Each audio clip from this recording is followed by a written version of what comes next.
Assalamualaikum warahmatullahi wabarakatuh. Nama saya Fauji Ashari dari SMP Negeri 1 Tarumajaya, Kabupaten Bekasi, Provinsi Jawa Barat. Pada materi ini kita akan mempelajari bahwa kurikulum merupakan pedoman penyelenggaraan kegiatan pembelajaran untuk mencapai tujuan pendidikan tertentu. Pembahasan kali ini tentang pentingnya perubahan kurikulum untuk menyesuaikan dengan kebutuhan murid dan perkembangan zaman. Saat ini, berbagai isu baru menuntut satuan pendidikan menyiapkan kurikulum yang membantu murid untuk menghadapi dunia yang penuh dengan tantangan.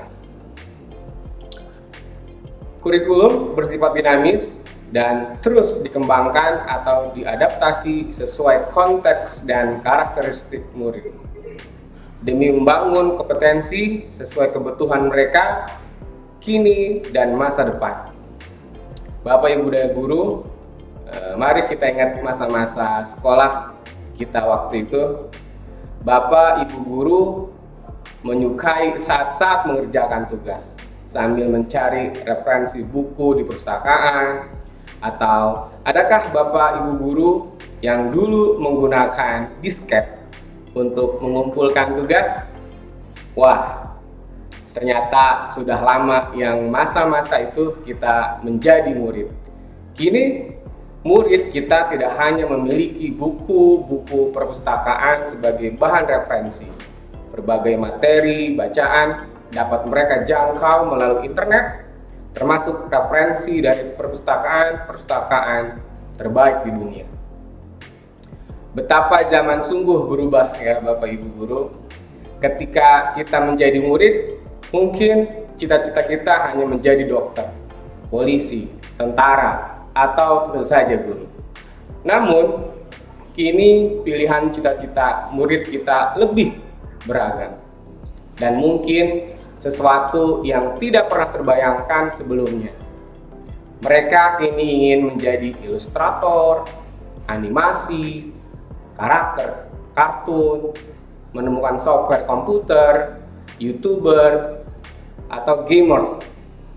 Perubahan-perubahan tersebut hanyalah sebagai contoh yang tentu membuat kita sadar dunia ini ternyata memang terus berubah.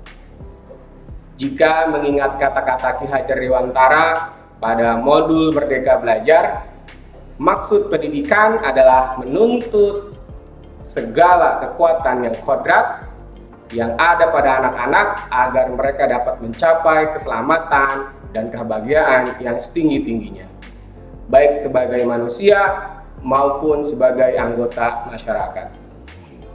Maka demi menuntun kodrat murid-murid kita, pembelajaran termasuk kurikulum yang kita selenggarakan juga harus terus menyesuaikan dengan kebutuhan mereka. Sebagai guru kita harus belajar dan terus mengikuti dan memahami tren kehidupan. Tren kehidupan murid kita yang tergolong generasi Z dan Alpha. Berbagai penelitian menyampaikan bahwa mereka sulit dipisahkan dengan media sosial. Keadaan ini bisa dimanfaatkan oleh guru untuk tujuan pembelajaran. Misalnya dengan meminta murid membuat dan mengumpulkan tugas melalui aplikasi digital. Bapak dan Ibu Guru, ada pepatah yang mengatakan, "It takes a village to raise a child." Butuh seluruh desa untuk membesarkan seorang anak.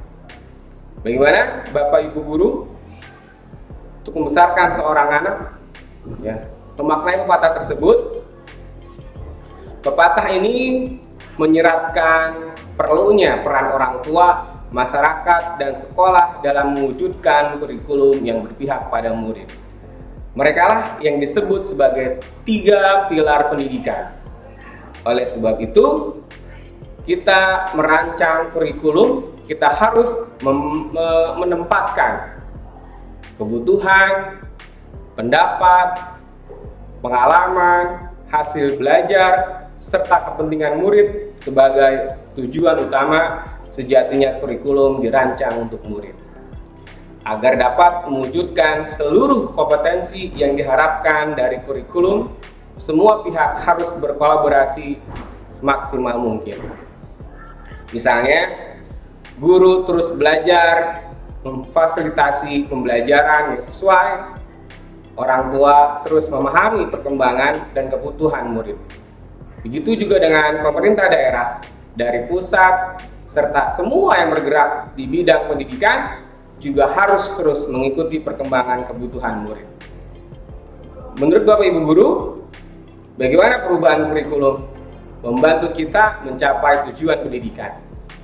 Bagaimana cara kita sebagai pendidik terus berkembang bersama-sama murid kita dengan menggunakan kurikulum sebagai pusat dari pengembangan pembelajaran.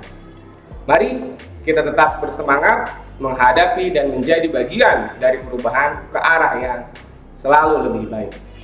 Sekian dari saya. Assalamualaikum warahmatullahi wabarakatuh. Salam guru hebat.